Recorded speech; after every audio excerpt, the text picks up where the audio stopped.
other character classes, DMs, and the like. Welcome to another fabulous episode of Legends at the Table, starring our two favorite hosts.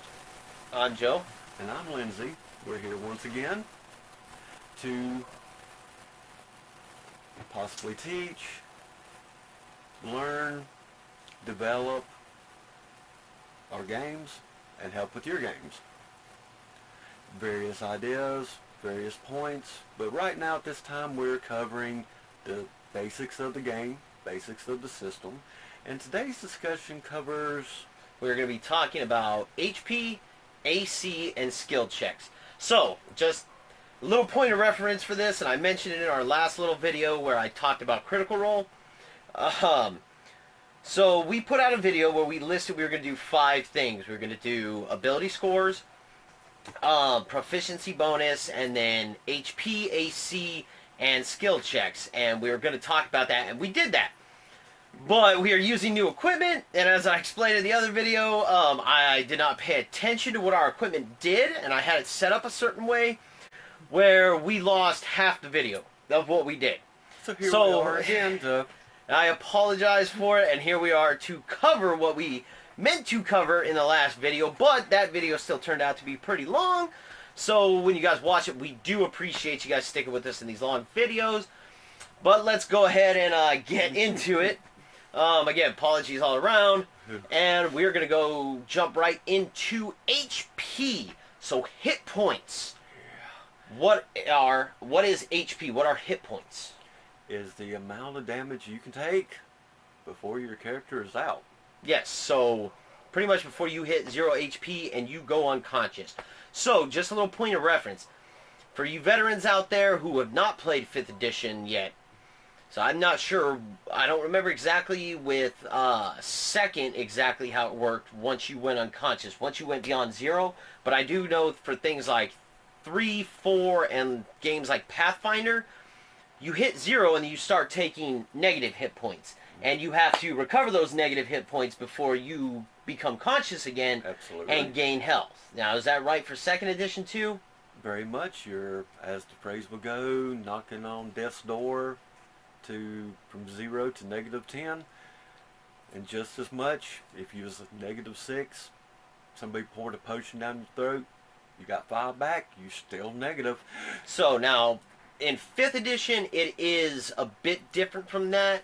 And we will discuss how all that works in 5th edition in a separate video talking about death saving throws. But pretty much what HP, the way it works is you have 12 hit points. A creature attacks you, does 13 damage. You now automatically go to 0 and your character goes immediately unconscious. And like Lindsay said, so pretty much hit points are just how much damage you can take before you go unconscious and are pretty much useless on the battlefield at that point. Very much. And you were, like you said, beating on death's door, finding out if you're going to die or not. Various classes have various types of hit points. Yes, so you're based on your class, you will start at level 1 with different hit points. And so between all the classes, you are guaranteed at least 6 hit points, between 6 and 12, no matter what. So, at level 1, let's say you are a barbarian. So your hit die is a 1d12. So at level 1, you will automatically start out with 12 hit points. Now, this will also be modified by your Constitution modifier, which we discussed ability scores and somewhat got into the modifiers, how that works. With your ability scores, but let's say, so you roll out a barbarian, right? And let's say you have an 18 Constitution at level 1. Means you get a +4 modifier on your Constitution, right? Yes. So from there, you start out with 12. You automatically get those +4 hit points, giving you a starting HP of 16. Unless you have a negative modifier. Yeah. Now, if you have a negative modifier, I believe at level 1 it will not affect. It does not affect at level 1, but every level thereafter it will affect. So once you hit level 2, let's say you have that plus modifier, that +4 modifier. So at level 2 you will roll a 1d12, and let's say you roll a 9. You will now add your +4 Constitution to that 9, making it a 13, giving you an additional 13 hit points at level 2. Which is a very nasty start. Yeah, that's pretty... That's what your barbarian is, though, where on the opposite end, you have somebody like a wizard, who you start off with 6 hit points. Your hit die is a 1d6. So, let's say you have a... No, it's a 1d6 in 5th edition. So, let's say, and we will probably in the video, either right over Lindsay's face here or right over mine, we'll probably put a little chart up showing you what each class, what their starting HP is. So, but for a wizard, let's say you have a 0 modifier on your constitution, which, you know, is quite possible because you're usually trying to put all your stats into your mental abilities. Very much intelligence. Yeah, exactly. Charisma, maybe. It depending on the style that you want to play. But anyway, so you will start out with your hit die is a 1d6, so you'll automatically start out with 6 hit points. Plus a 0 means you start out with 6, which means, you know, you're pretty easy to take out right away. Could be. Could be. Not a guarantee. It's how you play your character. Exactly. And that's what everything in D&D comes down to, is it also roll of the dice. The roll of the dice will screw you more often than not. Well, and now also how you play your character. If you're low on hit points, of course you shouldn't be at the front of the bus. No. But then again, there may be chances where you're needed at the front to do a specific task. It's kind of variable, but you kind of play your character to where it's kind of safest for you. It's variable. Yep. Situations call many different things. You play through it, but that's part of the fun of playing your character. And that will, a lot of that will come into role-playing, actually playing your character, which is something we will discuss in depth in its own video, for sure. Yeah. But yeah, so that's pretty much really it about HP hit points. I mean, it's not too difficult to understand. It literally is how much damage you are able to take before you go down. Various groups do various different things. Your DM may choose different options when it comes to hit points. Oh, yeah. I've been in groups where the DM said, 1s are not accepted. Re-roll. Which is a... So meaning like, when you level up, and you go to roll your additional hit points, if you hit a 1, your DM will automatically say, nope, re-roll, because that's too low. But that depends on your group, your DM, and what rules y'all create. Yeah, and with all that, that always goes back into kind of one real basic rule with the game, period, which I guess we'll just throw in here, because it's always good to mention. Yes. But when you're playing a game, the rules, there are a lot of rules in the books and everything, but really it comes down to the DM. It's their world. Mm-hmm. But at the same time, DMs, you should discuss certain rules that you're going to make in your game that may different from other people or even from the book, and make sure the group understands and knows that at the beginning. Very much. Different DMs have different styles, different choices, but stating them points beforehand, no confusion, no arguments. Granted, sometimes it will happen. You can't avoid it. But stating those rules out, being solid to the point, and we're all just here playing for fun. Yeah, it's all here for good times, you know, so flush out your rules and everything when you guys start the game, even if you have to redo it every time you sit at the table. Hopefully not, because it might take a bit of time, and you guys want to get to the juicy parts of playing and rolling, because that's what we're all here for. Yes. So, HP, pretty simple. Let's go ahead and talk about AC now. Oh, yes. So AC, your armor class. How would you, Lindsay, define your armor class? In the basic simple forms, armor class is just how difficult it can possibly be to actually be struck by an enemy. Correct. So pretty much meaning like whatever your AC is at, if it's higher, it's harder to hit you. If it's lower, it's much easier to hit you.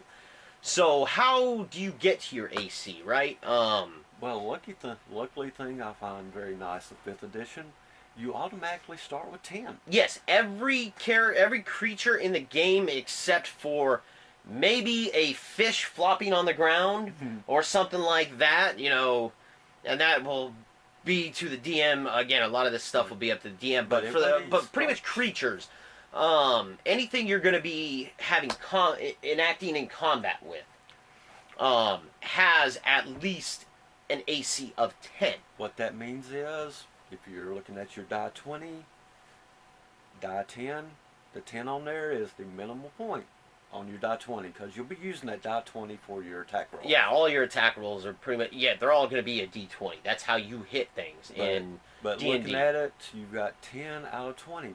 Sounds like a good start. But that is the start.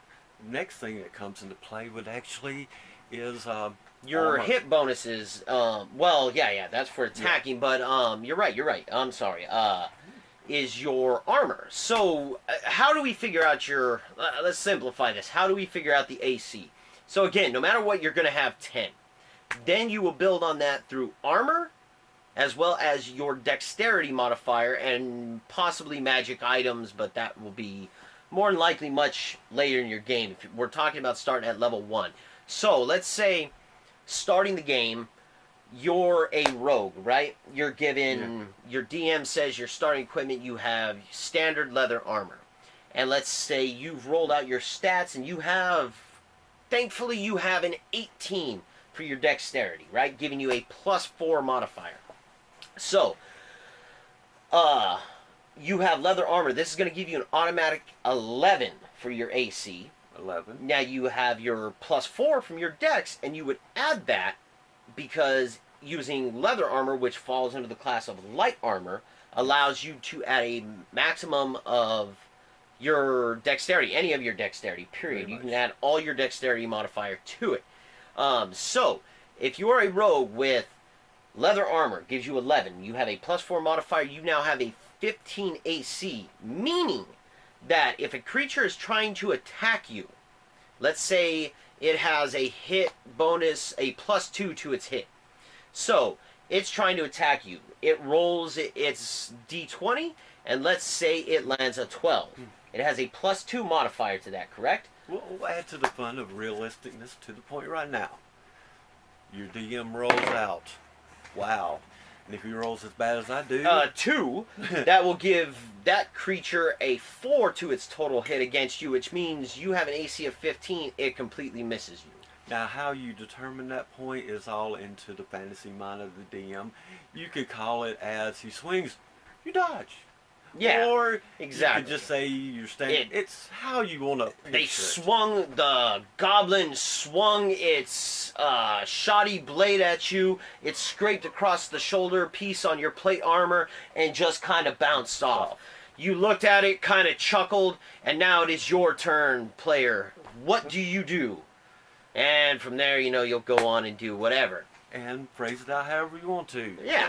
You basically say, I just want to kick him in the ding-ding. There you go. You roll your attack. But we'll get into combat and attacks later on. But, so pretty much, yeah, so if it rolls under a 15, it does not hit you. Now, the opposite. Let's say it rolls, it has a +2, it rolls a 13, that +2 makes it a 15, it equals your AC. So if it equals your AC or it is higher than your AC, that is a hit. It connects to you and it does damage, whatever that damage happens to be. Which your DM will then roll, it's the damage dice for it, affecting you, taking down your hit points. And any other modifiers that may apply. Yeah. Which could be strength bonus. Dexterity, a magic bonus, and certain feats and everything will add to damage as well. But we're not talking damage right now.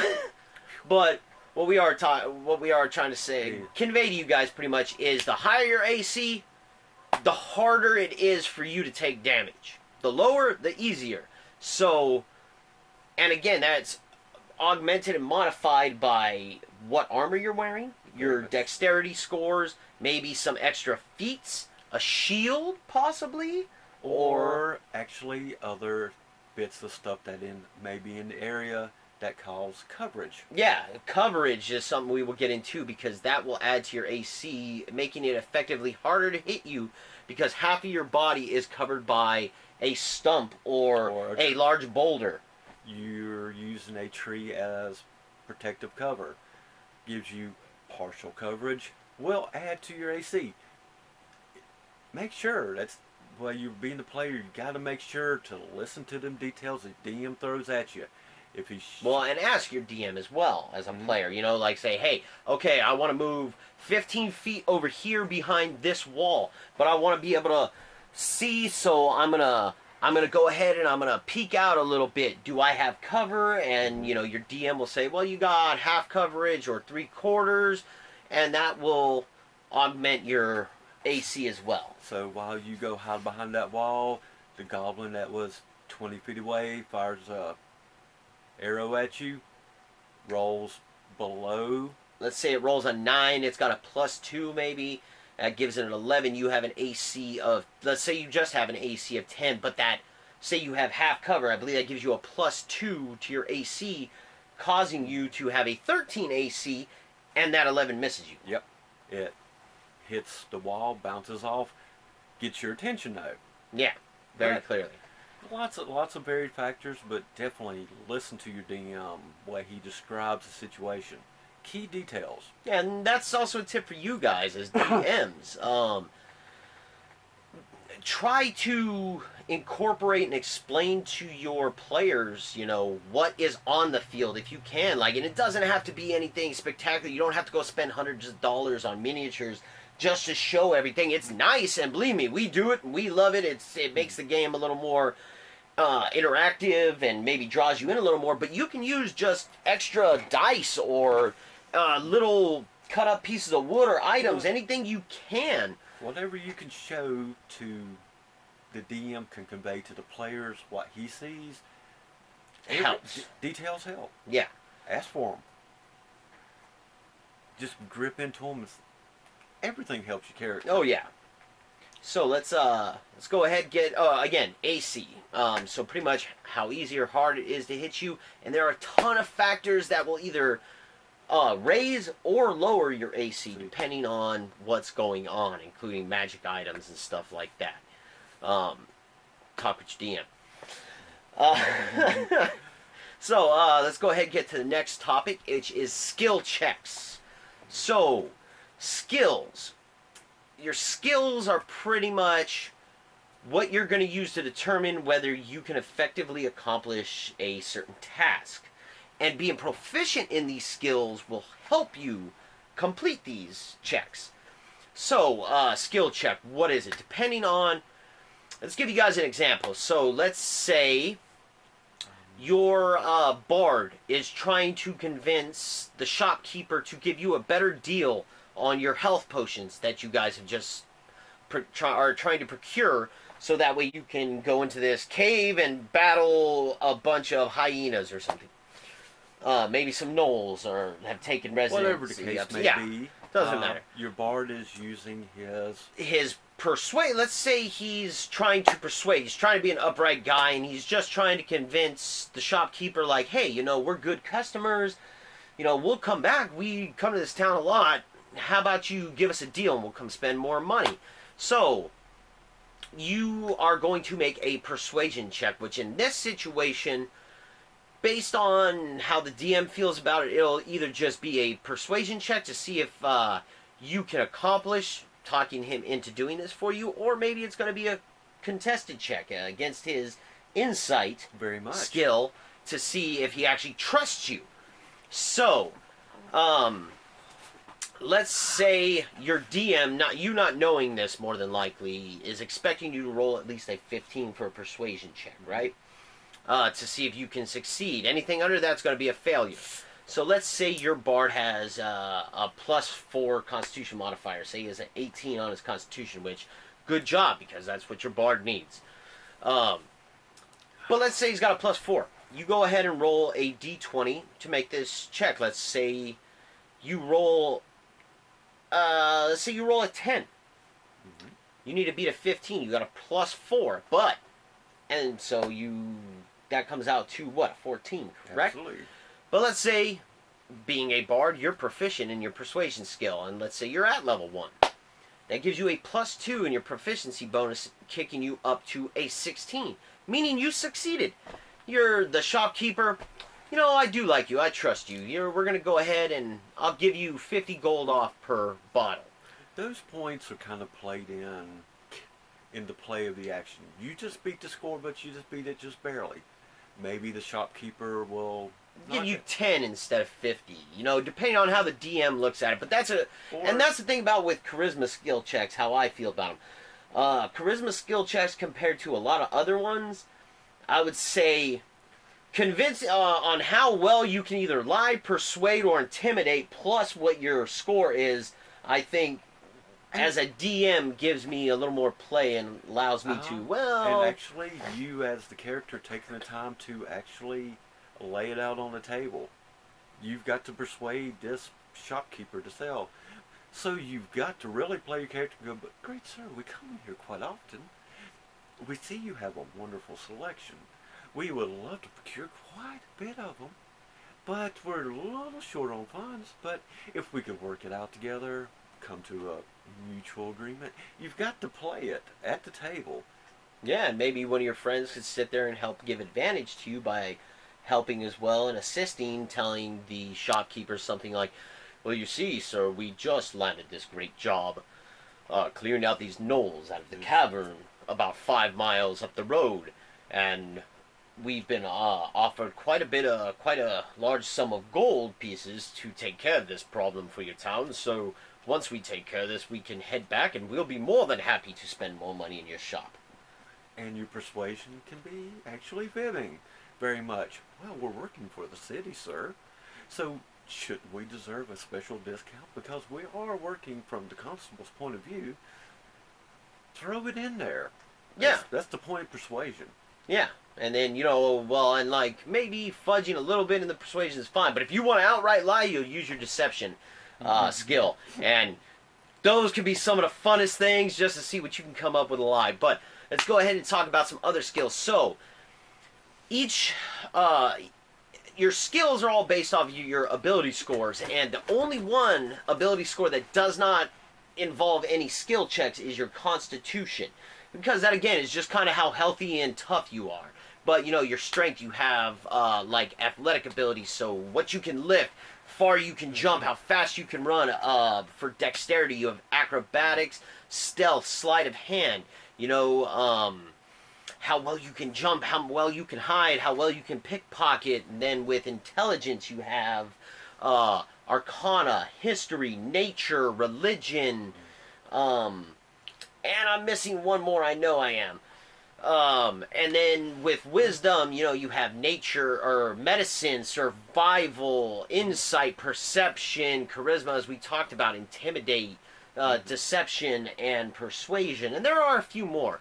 But the way it works is, if you are not proficient with the skill, you will just add whatever modifier applies from that attribute. So if it's a wisdom skill, you will apply your wisdom modifier. If it's an intelligence skill, intelligence, so on and so forth. If you are proficient in that skill, which you will select based on class and everything, you will get that +2 bonus as well, which is always a great help. Yeah, so that's about it on the skills. If you guys feel you need some more clarification, especially on the skill checks and everything, down below, leave us a comment. Let us know. Let us know some topics you want to see. We'll be more than happy to cover them. But otherwise, at this time, we will wrap up this particular episode. But always please remember to thank, like. So yeah, if you guys liked the video, please, if you guys are enjoying the video, I should say, please give us a like. Hit that thumbs up because it will help us out a great deal. If you're enjoying any of our content that we're putting out, please hit that subscribe button because that as well will help us out a great deal. Also, tap that notification bell. That way you can stay up to date with everything that we are dropping here at Lejjnd from the Tabletop. Check out our other channel, Lejjnd from the Console, which if you're on our channel page, you can see it. Just go ahead and click on it. Jump right there. Also, you can check us out on Facebook at facebook.com/Lejjnd Unlimited. And until next time, adventurers, thank you for coming on this adventure with us. Have a wonderful day. Take care of yourselves. Roll hard.